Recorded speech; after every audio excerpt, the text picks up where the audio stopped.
내가 그들에게 진노하여 그들을 버리며 내 얼굴을 숨겨 그들에게 보이지 않게 할 것이 그들에게 이 말 그때에 그들이 말하기를 이 재앙이 우리에게 내림은 우리 하나님이 우리 가운데에 계시지 않은 까닭이 아니니 할 것이라. 또 그들이 돌이켜 다른 신들을 따르는 모든 악행으로 말미암아 내가 그때에 반드시 내 얼굴을 숨기리라. 아멘. 말씀 같이 듣도록 하겠습니다. 오늘도 거룩한 주님의 날을 구별하여 주님 앞에 나온 우리 사랑하는 성도님들을 환영하고 축복합니다. 영과 진리로 드려지는 예배가 되기를 간절히 소원하고, 특별히 하나님 아버지 앞에 나오는 모든 자들이 하나님을 원하는 자들에게, 하나님을 구하는 자들에게 당신의 얼굴을 비추시기를 소원하는 하나님의 마음이 충만하게 전해지는 귀하고 복된 시간이 되기를 간절히 소원합니다. 계속해서 신명기 말씀을 저는 나누고 있습니다. 신명기 30장까지 3번의 설교, 그리고 신명기 31장부터는 에필로그와도 같은 말씀이 이제 34장까지 이어진다 말씀을 반복적으로 드렸습니다. 오늘 이 신명기 31장 후반절의 말씀을 가지고 저는 크게 3부분으로 말씀을 나눠보기를 원합니다. 첫 번째 나누고 싶은 말씀의 부분은 바로 내 얼굴을 숨기리라입니다. 내 얼굴을 숨기리라. 오늘 말씀의 제목과도 같은데 우리 본문 16절부터 18절의 말씀을 제가 한번 읽어드리도록 하겠습니다. 말씀이 이렇게 기록하고 있습니다. 또 여호와께서 모세에게 이르시되 너는 내 조상과 함께 누우려니와 이 백성은 그 땅으로 들어가 음란히 그 땅의 이방 신들을 따르며 일어날 것이요 나를 버리고 내가 그들과 맺은 언약을 어길 것이라. 내가 그들에게 진노하여 그들을 버리며 내 얼굴을 숨겨 그들에게 보이지 않게 할 것인즉 그들이 삼킴을 당하여 허다한 재앙과 환난이 그들에게 임할 그때에 그들이 말하기를 이 재앙이 우리에게 내림은 우리 하나님이 우리 가운데 계시지 않은 까닭이 아니냐 할 것이라. 또 그들이 돌이켜 다른 신들을 따르는 모든 악행으로 말미암아 내가 그때에 반드시 내 얼굴을 숨기리라. 아멘. 하나님께서는 이 모세와 여호수아를 회막문으로 나오라 말씀을 하십니다. 그리고 이러한 말씀을 전해주시는데 이 16절과 17절의 말씀을 보니까 모세야 너는 이제 죽겠지만 너의 백성들은 우상을 숭배할 것이다. 나를 떠나고 나와 맺은 언약들을 파기할 것이다. 그리고 그때에 나는 진노할 것이고 내 얼굴을 그들에게서 가리울 것이다. 그런데 그렇게 함에도 불구하고 그들은 나를 찾지 않을 것이다. 그리고 오히려 그들이 이야기하기를 우리가 이렇게 된 것은 하나님께서 도와주시지 아니하여서, 하나님께서 함께하지 아니하셔서 이렇게 된 것이다. 이렇게 원망할 것이다. 18절 말씀에도 보니까 그날에 다른 신들을 섬긴 그들이 모든 악함으로 내 얼굴을 숨기겠다 이렇게 말씀을 하고 계신 것입니다. 하나님께서는 이스라엘 백성들을 향해서 얼굴을 숨기시겠다, 얼굴을 숨기시겠다 말씀하고 계시는 것이죠. 오늘 말씀의 제목 얼굴을 숨기시는 하나님. 그렇다면 하나님의 얼굴, 이 하나님의 얼굴이 어떠한 의미가 있는가? 하나님의 얼굴은 하나님께서 불꽃 같은 두 눈동자를 드셔서 우리를 끊임없이 지켜보고 계시다라는 의미예요. 그래서 하나님의 얼굴은 전지전능하시고 무소부지하신 하나님을 의미하는 것입니다. 또 이것은 우리에게 두 가지 의미로 전달되어질 수 있을 것 같아요. 첫 번째로는 정말로 우리가 절망 가운데 다른 사람에게도 이야기하지 못할 만큼 신음하며 고통과 괴로움 가운데 있을 때에 우리 내면의 탄식과 신음에도 응답하시는, 아시는 하나님, 그리고 그때 우리를 도우시는 하나님, 그 하나님의 얼굴은 우리에게 있어서 한없이 자비하시고 한없이 인자하시고 정말 우리의 소망과 빛이 되시는 하나님의 얼굴일 것입니다. 그런데 반면에 우리가 아무에게도 알리고 싶지 않을 만큼의 은밀한 죄, 우리의 연약함, 우리의 악한 생각들, 사람이 안 봤을 뿐만이 아니라 하나님도 이러한 나의 모습을 몰라주셨으면 좋겠다. 그런데 하나님이 그걸 모르실 리가 있으신가요? 그때에도 하나님께서는 그 자리에서 우리를 바라보고 계시는 것이죠. 그렇다면 그때의 하나님의 얼굴은 우리에게 있어서 굉장히 두렵고 떨리는 하나님의 얼굴이 되시는 것이죠. 그래서 하나님의 얼굴은 늘 우리를 향해 있습니다. 하나님은 우리를 늘 지켜보시고 불꽃 같은 두 눈동자로 살피시는 분이셔요. 그런데 그러한 하나님의 모습 가운데, 하나님의 얼굴 가운데 우리의 삶의 태도가 어떠한가, 우리의 인생이 어떠한 인생을 살아가는가에 따라서 하나님의 얼굴에 대한 우리의 삶의 고백은 틀려지게 되는 것이죠. 성경 가운데서는 이 하나님의 얼굴에 대해서 굉장히 많이 이제 기록을 하고 있는데, 특별히 관용적으로 쓰여질 때 이 하나님의 얼굴은 하나님의 강복을 이야기하는 거예요. 하나님의 은혜, 하나님의 강복, 하나님의 평강이 이 가운데 임한다라는 것을 의미할 때 사용되어집니다. 그래서 민수기 6장에 보면은 하나님께서 이 대제사장을 세우시고 그 입술을 통해서 축복의 기도를 하게 만드시거든요. 그 말씀의 내용이 민수기 6장 25절과 26절에 나오는데 한번 같이 읽어볼까요? 한번 같이 읽어보도록 하겠습니다. 화면을 보시면서 보겠습니다. 시작. 여호와는 그의 얼굴을 내게 비추사 은혜 베푸시기를 원하며 여호와는 그 얼굴을 내게로 향하여 드사 평강 주시기를 원하노라 할지니라 하라. 아멘. 우리의 인생의 고난과 결핍 가운데 있을 때 하나님의 얼굴을 바라고 하나님께서 우리의 얼굴을 비추신다는 것 그 자체가 소망과 희망이 된다라는 거예요. 이 기도문이 우리의 삶 가운데 이루어지기를 간절히 소원합니다. 또한 시편 42편 2절 말씀에 보니까 이렇게 기록이 되고 있어요. 한번 같이 읽어보도록 하겠습니다. 시작. 내 영혼이 하나님 곧 살아계신 하나님을 갈망하나니 내가 어느 때에 나가서 하나님의 얼굴을 배울까. 아멘. 아멘. 하나님의 얼굴을 배우는 데에 대한 굉장한 기대와 소망이 느껴지는 메시지가 아닌가 모르겠어요. 이 시편 42편은 우리가 잘 아는 이 사슴이 시냇물을 찾기에 갈급한 같이 내 영혼이 주를 찾기에 갈급합니다라는 이 메시지로 시작이 됩니다. 그러면서 내 영혼이 살아계신 하나님의 얼굴을 어느 때에야 배울 수 있겠습니까? 라는 고백을 하는 것이죠. 하나님의 도우심과 하나님의 은혜와 평강, 하나님의 강복을 구하는 사람들이 하나님의 얼굴을 구하고 나아가는 것이에요. 여기에 하나님의 도우심을 절실히 필요로 하는 인생이 하나 더 있습니다. 바로 욥이라는 사람이에요. 요즘 제가 이 욥기를 굉장히 많이 묵상을 하고 있어요. 욥을 굉장히 많이 묵상을 하고 있는데, 욥기, 우리가 이 고난과 이 순환의 아이콘이 욥 아닙니까? 욥이 많은 순환과 고난을 당합니다. 세상에 의지할 모든 것들을 다 잃어버려요. 소망이 다 끊어져요. 그를 위로하고자 온 친구들까지도 그에게 위로가 되긴커녕 그와 논쟁을 벌이면서 그에게 상처와 아픔을 주는 것이죠.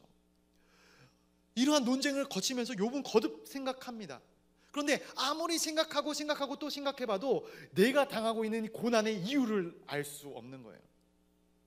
근데 그 이유를 너무나도 알고 싶어요. 그래서 욥이 하나님께 뭐라고 간청을 하냐면은 내가 죽음을 불사하고서라도 하나님 앞에 가서 하나님과 대면하여서 하나님의 얼굴을 보고서 이 고난의 자초지정을 알고 싶다라는 거예요. 왜 하나님의 얼굴을 뵙기를 원하는가? 내 인생의 모든 문제의 해결책이 그 앞에 있기 때문에 그런 것이죠. 우리가 온전한 중에 하나님의 얼굴을 배울 때 우리가 삶 가운데 품고 있던 이 모든 고난에 또한 얽힌 실타래와 같은 그런 고민들이 다 해결되어진 것들을 경험할 수 있게 되는 것입니다. 그런데 오늘 본문 말씀에 보니까 하나님께서 얼굴을 가리신다라고 얘기하고 있어요. 얼굴을 가리신다. 그렇다면 왜 하나님께서 얼굴을 가리시는 것인가? 우리가 하나님을 사모하는데도 하나님께서 굳이 얼굴을 가리신다라고 말씀하시는 이유는 하나님이 우리의 사정을 모르시기 때문에 그러신다라는 뜻이 아니라 하나님께서 우리의 인생 가운데 찾아오는 고난과 어려움들을 허용하신다라는 거예요. 허용하신다. 이 고난과 어려움을 허용할 때 크게 두 가지 이유가 있을 것인데, 첫 번째로는 욥의 고난에 나와 있는 것처럼 우리를 순금과 같이 만들기 위해서 고난과 어려움을 허용하시는 것이죠. 우리에게 잘못이 있어서가 아니라 우리를 더욱더 정결하게 만들어 주시기 위한 고난과 순환이 존재한다라는 것이에요. 그런데 두 번째 이유가 있어요. 이 오늘 본문 말씀에서 나오는 하나님께서 얼굴을 가리시는 이유가 이 두 번째 이유인데, 우리가 우상 숭배에 빠지고 하나님보다 더 사랑하는 것들이 생기고 하나님께 배역하고 하나님을 멀리 떠났을 때 하나님께서는 하나님의 얼굴을 가리시겠다 말씀하시는 것이에요. 하나님의 은총의 단절을 허락하시겠다라는 의미인 것이죠. 즉 우리에게 끊임없이 부어주시는 하나님의 은혜를 하나님께서는 더 이상 우리에게 부어주시지 않겠다 말씀하시는 것이에요. 그렇다면 한번 성도 여러분 생각해 보시길 바랍니다. 하나님의 은혜가 우리 가운데서 끊어졌을 때 우리 인생은 어떻게 될까요? 많은 사람들이 이것에 대한 중요성을 크게 인식하지 않고 살아가는 것 같아요.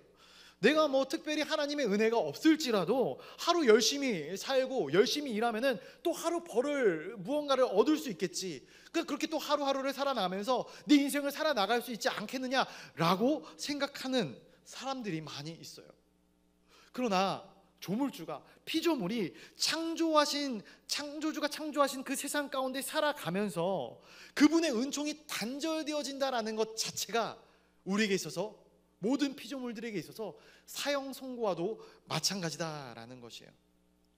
우리가 자주 고백하는 명제가 있어요. 우리가 삶에 주어지는 모든 것들이 하나님의 은혜다라는 것이죠. 하나님의 은혜다. 근데 여기서 한번 이렇게 생각해 볼 수 있을 것 같아요. 올 한 해를 생각해 볼 때 올 한 해의 초반기에는 비가 오지 않았어요. 너무 가물었어요. 그래서 제가 그런 기도도 했던 것 같아요. 하나님, 비를 주셔서 이 가물어진 땅 가운데 좀 수많은 곡식들이 이거 나아갈 수 있도록 하나님께서 인도하시고 보호하여 달라고. 그런데 몇 주 전에는 물난리가 나서 많은 사람들이 또 어려움을 겪었다라는 것이죠. 이러한 천재의 지변들을 우리가 우리의 힘으로 어떻게 감당할 수 있겠습니까? 불가능한 것이죠. 다만 바라볼 것이에요. 그런데 우리가 이것을 바라볼 때에 부정적인 시선으로 이러한 사실들을, 이 현상들을 바라보게 된다면은 비가 내리는 것도, 비가 내리지 않는 것도 재앙이에요. 재앙. 비가 안 내리는 것도 재앙이고 비가 내리는 것도 재앙이 될 수밖에 없는 거예요. 그런데 이것을 하나님의 시선으로, 우리의 주권자가 되시는 하나님의 시선으로 바라볼 때는 비가 안 내렸던 것도 은혜이고 비가 내리는 것도 하나님의 은혜인 줄로 믿습니다. 날마다 우리가 숨을 쉬고 살아가는 것, 숨을 쉴 수 있다라는 그 사실조차도 하나님의 은혜가 되는 것이죠. 그런데 그 은혜가 중단된다. 그 은혜가 중단된다. 사형 선고인 것이죠. 굉장히 두려운 일이 아닐 수 없어요. 말씀으로 돌아와서 결국 이스라엘 백성들이 하나님 아버지 앞에 범죄하고 불순종하면서 살아갈 때 하나님께서는 하나님의 얼굴을 가리우겠다 말씀하는 그 얼굴을 가리우시는 그 행위는 굉장히 두려운 일이 아닐 수 없습니다. 그런데 실질적으로 이스라엘 역사 가운데 보면은 이러한 일들이 벌어지고 있거든요. 특별히 호세아 시대에 보면은 그러한 일들이 너무나도 팽배하게 벌어지는 것들을 보게 됩니다. 호세아서 5장의 말씀을 보니까 이렇게 기록이 되어 있어요. 그들이 그 죄를 뉘우치고 내 얼굴을 구하기까지 내가 내 곳으로 돌아가리라. 그들이 고난을 받을 때에 나를 간절히 구하리라. 그들이 내 얼굴을 구할 때까지 내가 그들 앞에 나타나지 않겠다. 하나님께서 말씀을 하고 계시는 거예요. 얼굴을 가리우겠다. 다시 이야기하자면 하나님께서 왜 얼굴을 숨기시는가? 죄를 뉘우치고 하나님의 얼굴을 구하게끔 하기 위해서 얼굴을 숨기시는 것이죠. 하나님의 얼굴을 가리우신다는 것은 내가 더 이상 너와 절교하고 너를 보지 않을 것이다 라는 의미가 아니라, 우리가 정말로 하나님을 사모하며 하나님 아버지 앞에 나아가는 그 순간, 그 시간을 하나님께서 기다리시고 계신다라는 의미인 것입니다. 하나님이 우리를 은혜와 은총의 시선으로 바라봐 주기를 간절히 소원합니다. 말씀을 묵상하다 생각난 것이, 우리가 지금까지 계속해서 신명기를 묵상해 왔어요. 얼마나 기억하실지 모르겠지만 계속해서 묵상을 해왔습니다. 신명기가 반복해서 이야기하는 것이 무엇인가? 하나님의 말씀에 청종하라. 이것이 하나님의 말씀을 들어라. 그런데 이것을 오늘 본문의 시점으로 생각해 봤을 때 이렇게 생각이 들더라고요. 우리가 하나님의 눈 안에 드는 인생을 살아야 된다라는 거예요. 하나님의 얼굴이 끊임없이 우리를 향해 있는 인생을 우리가 살아가야 된다라는 거예요. 하나님은 우리를 바라보기를 원하시는데, 만약에 우리가 하나님 눈 밖에 나는 삶을 살게 된다면 이제는 돌이켜서 하나님의 시선을, 하나님의 마음을 우리가 이제는 좀 의식해야 되지 않겠느냐 하나님께서 우리에게 말씀해 주고 계신 것이죠. 사랑하는 성도 여러분, 하나님께서 여러분들을 바라보시기를, 하나님의 얼굴을 여러분들에게 비추시기를 간절히 원하시고 계신다라는 사실을 기억하시기를 바랍니다. 그래서 우리는 눈 밖에 나는 삶이 아니라 하나님의 눈 안에 드는 삶, 하나님께서 원하시는, 우리를 바라봐 주시기를 원하시는 그 하나님의 원하심을 이루시는 삶을 살아가는 하나님의 거룩한 백성들이 되시기를 간절히 소원합니다. 두 번째로 나누고 싶은 부분은 바로 이것입니다. 이 노래를 부르게 하라랍니다. 이 노래를 부르게 하라. 우리 19절 말씀을 한번 같이 읽어보도록 하겠습니다. 19절입니다. 시작. 그러므로 이제 너희는 이 노래를 써서 이스라엘 자손들에게 가르쳐 그들의 입으로 부르게 하여 이 노래로 나를 위하여 이스라엘 자손들에게 증거가 되게 하라. 아멘. 두 번째 나누고 싶은 부분을 제가 이 노래를 부르게 하라라고 말씀을 드렸는데, 참 말씀을 묵상하면서 하나님이 참 재밌는 분 같다 생각을 했습니다. 120세 인생의 말년에 서 있는 모세에게 하나님께서 찾아오셔서 모세에게 요청을 하시는 것이죠. 근데 왜 갑자기 이러한 일을 시키셨는가, 그러한 생각을 많이 해봐요. 우리가 지금 말씀을 묵상했던 이 신명기, 거듭 신자의 말씀 명자를 써가지고 거듭되는 말씀, 반복되어지는 말씀을 이야기하고 있는 책이죠. 조금 이 언어를 바꿔서 이야기를 하자면은 이 신명기는 반복되어지는 노래다라고 이야기할 수 있어요. 돌림 노래죠, 돌림 노래. 계속 끊임없이 반복되어지는 노래. 이제까지 기록되었던 이 모세 오경들을 반복하더니 신명기 안에서만 첫 번째 설교, 두 번째 설교, 세 번째 설교를 통해서 말씀을 또한 반복합니다. 그런데 이제 이 에필로그, 프로그에 와서까지라도 하나님께서는 또 다시 말씀을 반복하고 있는 거예요. 이 반복하더니 이제 곧 죽을 이 모세에게, 곧 하나님 곁에 갈 이 모세에게 여지까지 반복되었던 이 내용을 노래로 만들어서 너는 죽더라도 사람들이 계속해서 이 노래를 반복해서 부르게 하라, 하나님께서 모세에게 이런 요청을 하고 계신 것이에요. 그래서 이 신명기 31장 뒤가 몇 장이죠? 굉장히 어리석은 질문이죠. 32장이죠. 피곤하실까 봐 한번 던져봤습니다. 32장은 제목이 뭡니까? 모세의 노래예요. 모세의 노래. 하나님께서 모세에게 명령했던 그 명령을 이 모세가 노래하고 있는 것이 32장의 내용이에요. 그래서 32장의 내용의 부분을 우리가 요약해보자면 이런 내용이 있어요.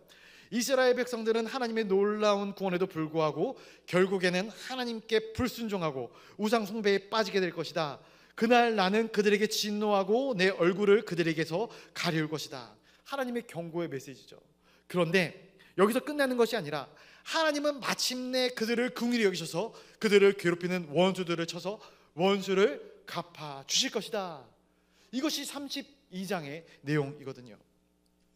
그렇다면은 하나님께서 원수를 갚아 주실 것인데 왜 경고의 말씀을 하고 계신가? 왜 32장의 내용을 모세에게 노래로 만들어서 이 모세 오경의 내용을 함축해서 요약하게 하시고 또 노래로 부르게 하시고 뭐 그런 일들을 반복하시는가? 위기가 다가오고 있기 때문에 그렇다라는 거예요. 저는 여기서 굉장히 중요한 신앙적인 의미를, 또한 이 현상을 하나 발견하게 되는데요. 여러분, 이 지금 이스라엘 백성들이 서 있는 이 곳은 가나안 초입이거든요. 이제 가나안 땅에 한 발을 내딛어요. 이들에게 있어서 위기란 이 지금까지 지내었던 이 광야의 40년의 세월들, 먹을 것도 없고 입을 것도 없고 마실 것도 없었던 이 광야의 40년의 세월들이 위기였을 것이다 생각을 해요. 그런데 하나님께서는 그때가 위기가 아니다라는 거예요. 지금 이스라엘 백성들이 앞으로 가야 될 곳은 젖과 꿀이 흐르는 땅입니다. 풍요로운 곳이에요. 하나님이 약속해 준 그 가나안 땅을 이제 앞으로 이스라엘 백성들이 들어가게 될 것인데, 그 이스라엘 백성들이 가나안 땅에 들어가는 그 시점에서 하나님은 위기가 찾아오고 있다라고 말씀을 하고 있는 것이에요. 우리와 다른 판단을 하고 있는 것이죠. 왜 그런가? 그들이 고난의 세월을 겪으면 그래도 하나님을 찾기 때문에 그래요. 그러나 그들이 풍요로운 땅, 아름다운 땅, 젖과 꿀이 흐르는 땅, 그 땅에 들어가면 더 이상 그들이 하나님을 찾지 않을 것임을 하나님께서 아셨던 것이죠. 그때부터 진짜 위기가 시작된다라고 말씀하시고 계신 것이에요. 이것이 바로 신명기 31장 20절의 말씀이거든요. 한번 20절의 말씀 같이 읽어볼까요? 보겠습니다. 시작. 내가 그들의 조상들에게 맹세한 젖과 꿀이 흐르는 땅으로 그들을 인도하여 드린 후에 그들이 먹어 배부르고 살찌면 돌이켜 다른 신들을 섬기며 나를 멸시하여 내 언약을 어기리니. 아멘. 그들이 배부리 먹고 살찔 때 그때 하나님을 멸시하고 다른 신들을 섬기는 큰 영적 위기가 찾아올 것이다. 하나님은 말씀하고 계신 것이에요. 이것이 하나님과 우리의 시각의 차이다 저는 보여집니다. 여러분, 우리는 언제가 위기라고 생각하냐면 궁핍할 때가 위기라고 생각해요. 내가 어려운 시절을 겪고 있을 때, 내가 광야의 시절을 겪고 있을 때가 위기라고 생각한다라는 거예요. 그런데 하나님은 그렇게 보지 않으시는 것이죠. 오히려 우리가 풍요로울 때가 위기다라고 말씀하시는 거예요. 우리가 무능하고 무지하고 연약할 때가 우리의 인생의 위기다라고 생각을 해요. 그런데 하나님께서는 우리가 스스로 똑똑하고 잘나고 내가 뭐든지 다 할 수 있어 라고 생각하는 그때가 우리 인생의 위기라고 말씀하고 계신 것이죠. 물론 이중적인 측면이 있는 것 같아요. 어려울 때도 위기죠. 풍요로울 때도 위기고. 그러나 하나님이 보시기에는 풍요로울 때, 우리가 잘 되는 쪽, 이러한 때가 더 위기다라고 말씀하고 계신 것이에요. 그래서 지혜자인 이 잠언에서 지혜자가 이렇게 고백을 합니다. 잠언서 30장 8절과 9절 말씀인데요, 하나님께 요청하는 부분이에요. 이렇게 요청합니다. 곧 헛된 것과 거짓말을 내게서 멀리 하옵시며 나를 가난하게도 마옵시고 부하게도 마옵시고 오직 필요한 양식으로 나를 먹이시옵소서. 혹 내가 배불러서 하나님을 모른다, 여호와가 누구냐 할까 하며, 혹 내가 가난하여 도둑질하고 내 하나님의 이름을 욕되게 할까 두려워함이니이다. 아멘. 한때 제가 절실히 하나님께 올려드렸던 기도이거든요. 중용입니다. 중용의 기도인 것이죠. 오늘날 크리스천 부모들에게도 잘못된 인생관과 세계관이 있는 것 같아요. 제가 이전에 교회에서 사역을 할 때 한 잘 나가시던 장로님, 의사 선생님이셨거든요. 근데 이 자녀들이 있어가지고 굉장히 많은 걱정을 하셨는데, 제가 전에도 이야기 나눈 적이 있는지 모르겠어요. 이런 걱정을 하시더라고요. 내가 그래도 이 땅 가운데 상위 5% 안에 드는 사람으로서 부족함 없이 연약한 것 없는 삶을 살아가고 있는데, 혹시라도 내 자녀의 세대가 되어서 이 자녀들이 나고자가 되어서 나와 같은 삶을 살지 못할까, 어렵고 힘든 삶을 살까 너무나도 염려되고 걱정된다라는 거예요. 물론 자녀가 있는 부모 입장에서 그러한 마음이 충분히 10분 이해가 되더라고요. 그리고 많은 부모들이 이렇게 생각해요. 물질의 부요함과 지위의 높음이 마치 세상의 절대적인 선인 것처럼 이야기하고 생각을 합니다. 그러나 이것은 절대로 선이 될 수 없어요. 세상의 가치들은 절대로 선이 될 수 없어요. 왜냐하면 유일한 선은 바로 하나님 한 분뿐이시기 때문에 그렇습니다. 아무리 좋아 보이는 것도 넘치고 풍요로워지면 무너지고 넘어지게 되는 것이에요. 모자라면 시험에 들게 되는 것이죠. 양극단의 문제가 있다라는 것이죠. 본문으로 돌아와서 모세의 노래 31장, 노래를 기록하면서 가르치라고 되어 있고 32장에는 모세의 노래가 기록되어지는 그런 부분이 나옵니다. 그래서 이 모세의 노래라는 부분을 놓고 생각해 봤을 때 모세가 크게 두 번을 노래하거든요. 물론 그의 삶 가운데 노래가 없었겠냐마는 성경 가운데 기록된 이 모세의 노래가 두 번이 나와요. 첫 번째가 언제냐면은 이 40년 광야에 지도자로서 그가 처음 선 순간, 홍해 앞에서 선 그 순간, 그리고 홍해의 구원을 체험했을 때 그가 하나님께 노래합니다. 그리고 오늘 이 마지막 임종의 때에 이 모세가 하나님 앞에 노래하는 것이죠. 그래서 첫 번째 노래를 보게 되면은 출애굽기 15장 1절에 이 모세의 첫 번째 노래가 기록되어져 있어요. 한번 제가 읽어드릴게요. 이때 모세와 이스라엘 자손이 이 노래로 여호와께 노래하니 일러스되 내가 여호와를 찬송하리니 그는 높고 영화로우시며 말과 그 탄자를 바다에 던지셨음이로다. 아멘. 홍해를 가르고 이스라엘 백성을 기적적으로 구원내셨을 뿐만 아니라 뒤에 따라오던 애굽의 말과 병거들을 다 물리치신 하나님을 찬양하고 있는 것이죠. 그래요. 첫 번째 모세의 노래는 승리와 찬양의 승전가입니다. 그러나 두 번째 노래는 경고의 노래인 것이에요. 과연 우리는 우리의 인생 가운데 어떠한 노래를 부를 것인가? 하나님이 함께 하시고 하나님이 늘 동행하심으로 말미암아 부르는 이 승리의 찬가를 부를 것인가? 아니면은 불순종하고 또 하나님의 말씀과 하나님의 삶 가운데서 멀리 떠나 절망의 애가를 부르게 될 것인가? 이 두 가지 노래를 통해서 우리는 신명기의 주제를 다시 한번 깨닫게 되는 것입니다. 저는 이 자리에 모인 하나님의 거룩한 권속들이 승리의 이 송가를, 승리의 이 승전가를 부르며 우리의 삶을 살아나가기를 간절히 소원합니다. 하나님과 동행함으로 말미암아, 하나님과 늘 함께함으로 말미암아, 하나님을 청종함으로 말미암아 하나님의 얼굴의 비추심을 늘 경험하는 하나님의 거룩한 권속들이 다 되시기를 간절히 소원합니다. 마지막으로 나누고 싶은 부분은 이것입니다. 내가 다 알고 있다. 내가 다 알고 있다.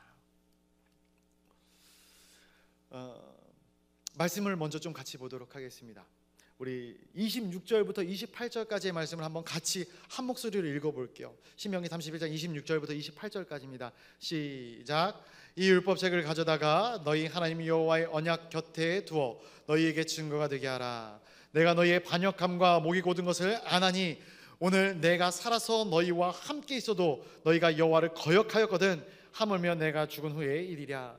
너희 지파 모든 장로와 관리들을 내 앞에 모으라. 내가 이 말씀을 그들의 귀에 들려주고 그들에게 하늘과 땅을 증거로 삼으리라. 아멘. 아멘. 여러분, 지성소가 있어요. 지성소가 있고 그 안에는 언약궤가 있습니다. 그 언약궤 안에는 뭐가 있습니까? 물론 뭐 여러 가지가 있겠죠. 만나 주머니, 뭐 쌍난 지팡이가 있겠고요. 아론의 쌍난 지팡이. 그리고 가장 중요하게는 돌판이 있어요. 십계명을 적힌 돌판. 그렇죠? 근데 오늘 본문 26절에 보니까 이 율법책이라는 것이 나와요. 율법책. 근데 이것이 무엇이냐면 바로 신명기 법전을 이야기하는 거예요. 신명기 법전. 신명기 말씀을 다 기록해서 이 신명기 법전을 이 언약궤 옆에 둬라라고 말씀을 하고 있는 것이에요. 그러니까 모세의 노래를 증거로 삼고 또한 모세의 신명기 법전으로 증거를 삼게 하셨다라는 것이죠. 이 부분에서 하나님은 우리에게 무엇을 말씀하시는가? 너희는 나에게 순종하는 삶을 살아야 된다라는 것을 이중 삼중으로 이야기하는 거예요. 그래서 왜 이걸 이중 삼중으로 이야기하느냐? 이스라엘의 신앙의 방어책을 이중 삼중으로 두기 위한 하나님의 마음이다라는 것이죠. 끊임없이 말씀하시는 것이에요. 몇 겹으로 하나님의 조치를 취하라. 그럼에도 불구하고 이스라엘 백성들이 무너지는 것이죠. 그런데 제가 이 본문을 계속해서 묵상하다 보니까 말씀 가운데 굉장히 부자연스러운 것이 있어요. 부자연스러운 것. 여러분 찾으셨나요? 할렐루야. 한번 들어보십시오. 뭐가 부자연스러운가? 하나님께서는 신명기 31장까지 오는 내내 뭘 말씀하시냐면은 하나님께 청종하세요. 하나님께 순종하세요. 하나님을 사랑하세요. 이것을 반복적으로 얘기하지 않습니까? 제가 작년부터 해가지고 계속해서 신명기 말씀을 전하면서 이 이야기를 몇 번을 했는지 모르겠어요. 몇 번 했는지 모르겠어요. 그런데 이 에필로그 부분에서, 이 부록 부분에서 하나님께서 뭐라고 이야기하시냐면은 그런데 너희는 다 실패할 거야. 너희는 다 무너질 거야. 아니, 대체 지금까지 뭘 말씀하신 겁니까, 하나님? 허망한 거죠. 당황스러운 거예요. 제가 제 딸 아이한테 야 이렇게 하면 돼, 저렇게 하면 돼, 야 이렇게 하면 잘할 수 있을 거야, 걱정하지 마. 그러면서 그런데 너는 넘어질 거야, 실패할 거야. 당황스러운 거죠. 말씀을 묵상하면서 왜 하나님께서는 이렇게 우울한 이스라엘 백성들의 결말을 아심에도 불구하고 계속해서 긴 시간을 들여서 끊임없이 이러한 말씀들을 우리에게 해주시고 계신가? 하나님 끊임없이 이 이스라엘 백성들을 향한, 우리를 향한 구원의 시도를 하고 계시는 것인가? 이런 생각이 들더라고요. 저로서는 잘 이해가 되지 않는 부분이에요. 솔직히 저는 굉장히 좀 어떻게 저를 보셨을지 모르겠지만 좀 약간 냉정한 부분이 있거든요. 제가 뭔가를 부탁했을 때 잘 안 들어주거나 잘 이렇게 이해하지 못하거나 그런 부분에 대해서 이렇게 제가 생각했던 대로 일이 진행되어지지 않으면은 제가 해버리고 말아요. 너 하지 마 이렇게 하고 그냥 포기하고 마는, 차라리 제가 나서서 하는, 저는 약간 그런 성향입니다. 차라리 그 사람이 할 수 있는 다른 일을 주지 계속해서 그것에 매달리거나 그런 것을 굉장히 비효율적이라고 생각하는 사람이에요. 그런데 이 말씀을 묵상하다 보니까 제가 이러한 생각을 하게 되더라고요. 하나님, 실패한 사람들을 심판하시고 끝내면 되는 것인데 왜 살려놓고, 왜 회복시키시고, 또 죄를 지으면 또 다시 회복시키시고 살려놓으시는 것입니까? 왜 하나님은 이러한 인생들을 끊임없이 붙잡고 계신 것입니까? 이 말씀을 계속해서 묵상하면서 생각을 하다 보니까 하나님께서 반복적으로 이러한 일들을 행하셨더라고요. 여호수아에서 보니까 출애굽 2세대들이 영적으로 굉장히 큰 승리를 거둘 뿐만 아니라 이 가나안 정복 전쟁에서도 굉장히 승리하여 가지고 굉장히 의기양양해 있는 상태였거든요. 그런데 이 여호수아서 24장에 보니까 하나님께서 이 여호수아에게 똑같은 말씀을 하셔요. 너희는 하나님을 온전히 섬길 수 없을 것이다. 너희는 넘어질 것이다. 너희는 무너질 것이다. 말씀하시는 거예요. 광야 40년을 지내고 이제 겨우겨우 돌아서 가나안 땅에 들어가서 이제 조금 살아볼 만한가 했더니 결론이 뭐냐? 너는 넘어질 거야. 실패할 거야. 약속의 땅을 그렇게 평생토록 정복했는데도 너희는 하나님을 배신할 거야. 이것이 하나님의 결론인 거예요. 너무나도 기운 빠지는 일이죠. 결론도 굉장히 이상한 결론인데, 제가 말씀을 묵상하면서 더 이상한 것은 그럼에도 불구하고 하나님께서 다시금 이스라엘을 회복시킨다는 이 사실이었어요. 그들을 포기하지 못하시는 하나님이 제 입장에서는 이해가 되지 않는 것이죠. 오늘 본문이 단순히 앞으로 실패할 것이라는 우울한 전망만을 내놓는 것이 아닙니다. 왜? 이 한 제목 때문에 그래요. 내가 알고 있다. 내가 알고 있다. 왜 이것이 희망이 되는가? 우리 21절 하반절의 말씀에 보니까 이러한 기록이 있어요. 제가 한번 읽어드릴게요. 21절 하반절에 나는 내가 맹세한 땅으로 그들을 인도하여 드리기 전 오늘 나는 그들이 생각하는 바를 아노라.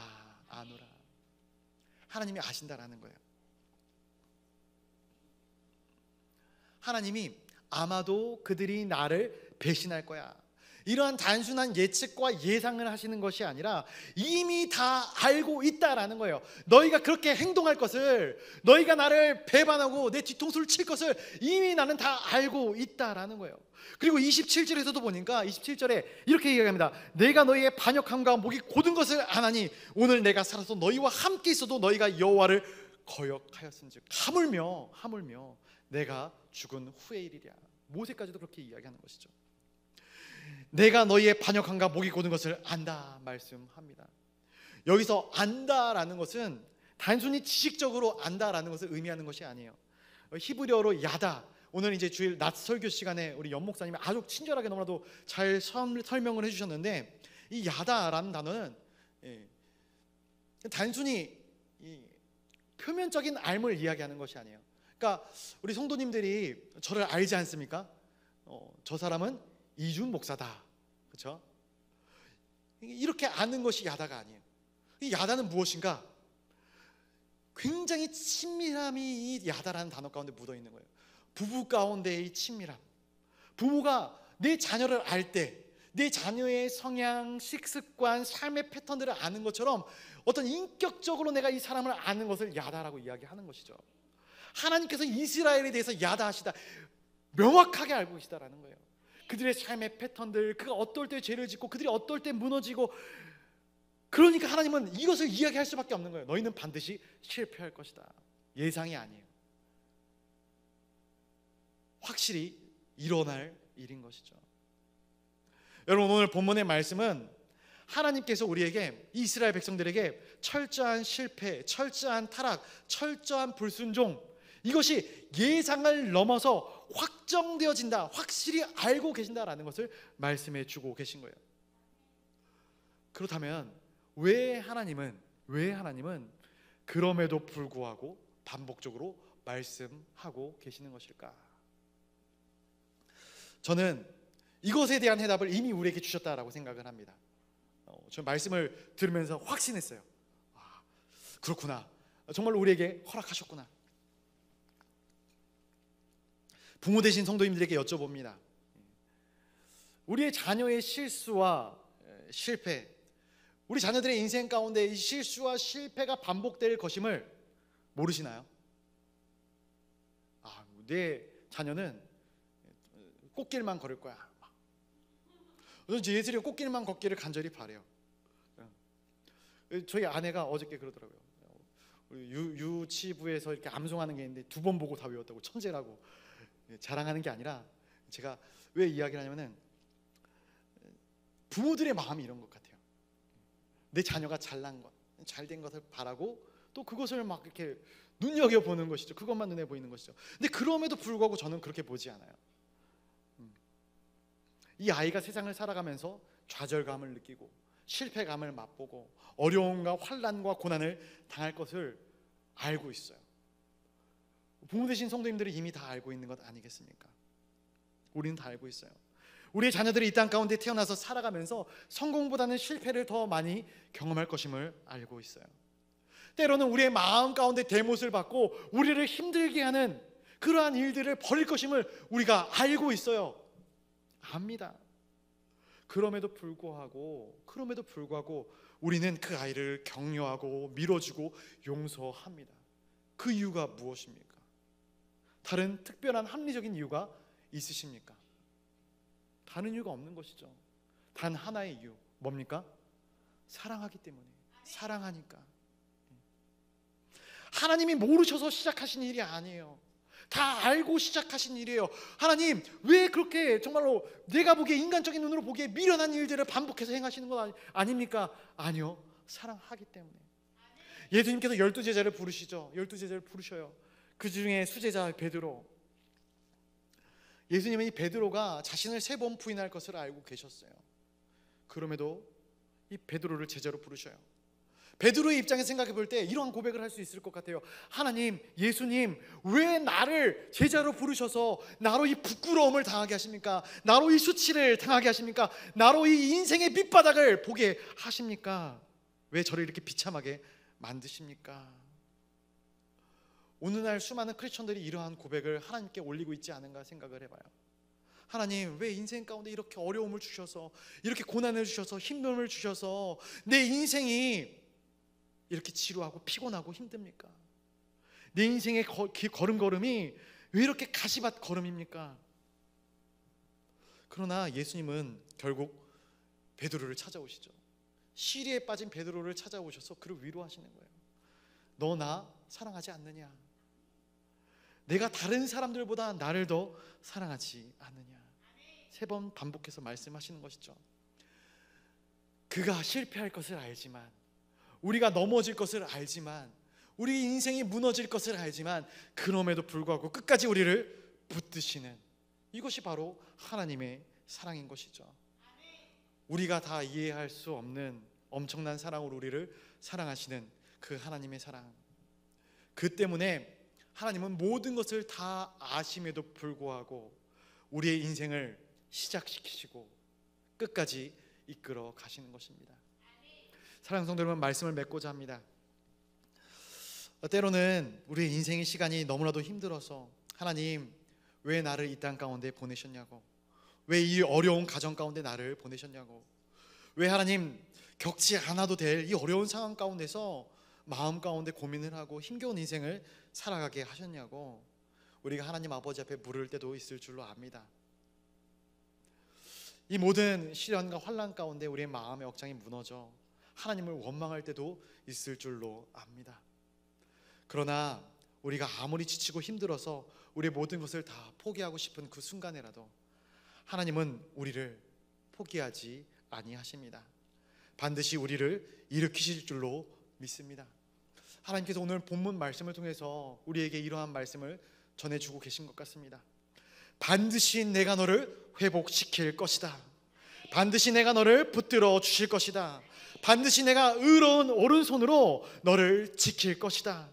오늘도 주님의 귀한 음성을, 우리에게 얼굴을 비추시는 그 하나님의 놀라운 사랑을 깨닫는, 경험하는 하나님의 귀한 백성들이 되시기를 간절히 소원합니다. 기도하겠습니다. 하나님,